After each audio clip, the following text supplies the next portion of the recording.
guys, so I mean, no comment on my appearance today because I must say this is probably the best outfit I've ever worn in any of my videos. So today I'm going to be talking about a very touchy subject that's been circulating YouTube for the past couple months now, and that is Tana Mongeau's stalker. Now, I've kind of kept up to date with most of her videos regarding her stalker, and I do think it is very, very frightening for her, and I feel for her, and my heart goes out to her. But there have been a couple of things that have happened in regards to that have raised some red flags. One thing in particular did happen that I guess Tana said was from her stalker, but in fact turned out to be a mass chain email that was sent out to a bunch of different YouTubers, and I was one of those YouTubers who that was sent to. This email was sent out by a guy whose email is Jason Voorhees, and he emailed me back in September. I never actually mentioned the fact that I got this email just because I get so many strange emails sent to me on a daily basis, like including dick pics, people asking me for money. Why? I don't have any. People asking me for panties, pictures of my feet. Like, I was actually just talking to a guy a couple of days ago who wanted to pay me $500 for my panties, and I was like, yeah, sure. I was like so down for it, and then he was like, cool, I'm gonna send you $500, and I was like, cool, I'm gonna send you my fucking dirty drawers, but he never got back to me, so, you know, I'll keep you guys updated. But, you know, when I got this email from Jason Voorhees, I read the story that he sent me, and it was immediately very, very disturbing to me because I was like, oh my god, what is this story about? Like, what is the context of this? Why is he sending this to me?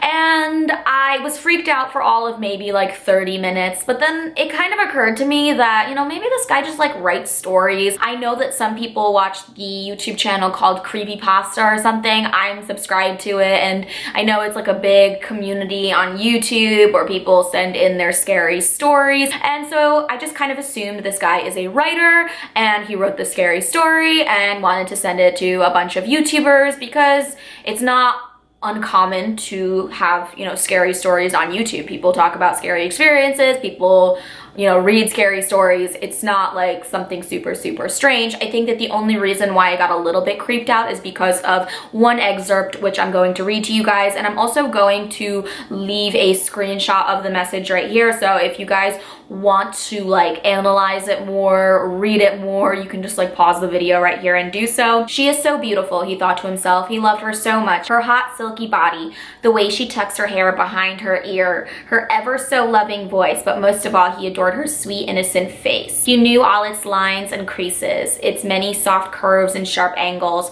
Sometimes late at night, he would lie awake for hours staring at her while she lay peacefully on her pillow, gazing lovingly at her features, memorizing its contours with the tips of his fingers.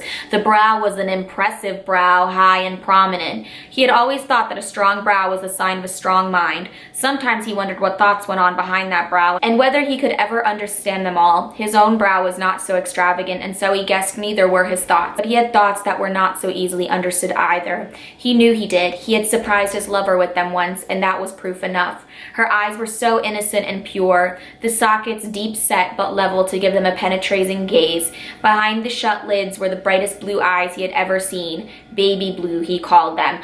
Okay. So that immediately kind of freaked me out because I have blue eyes. So I was like, oh my god, is this story about me? I have nice brows, but blue eyes are pretty common. So, you know, maybe it was just a part of the story. I didn't know, but I wasn't gonna go and be like freaked out by it or anything. But literally, he just sent me that story, nothing else. And the subject of the email said, a fun, scary story for you to enjoy. So it wasn't like, bitch, I'm gonna kill you in your sleep. Like, then I would have maybe been more freaked out. But like I said, I'm somebody who gets so many crazy emails, and this is just like, this really was not that big of a deal in my opinion. So Tana, if you think this guy is stalking you, don't worry, girl, he's stalking me and like mad other YouTubers too. So I don't really think that he's the guy that you should be worried about. He also made a video a few days ago explaining the situation. So I'm gonna leave that linked down below. He pretty much explains that he sent a bunch of YouTubers this same exact email. I also know that one of my friends, Ali Hardesty, received the same exact email.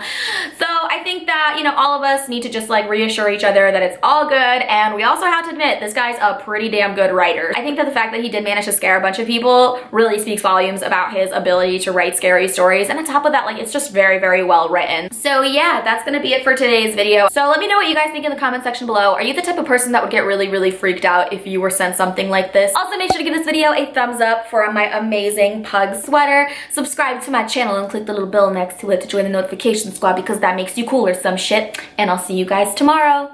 Bye!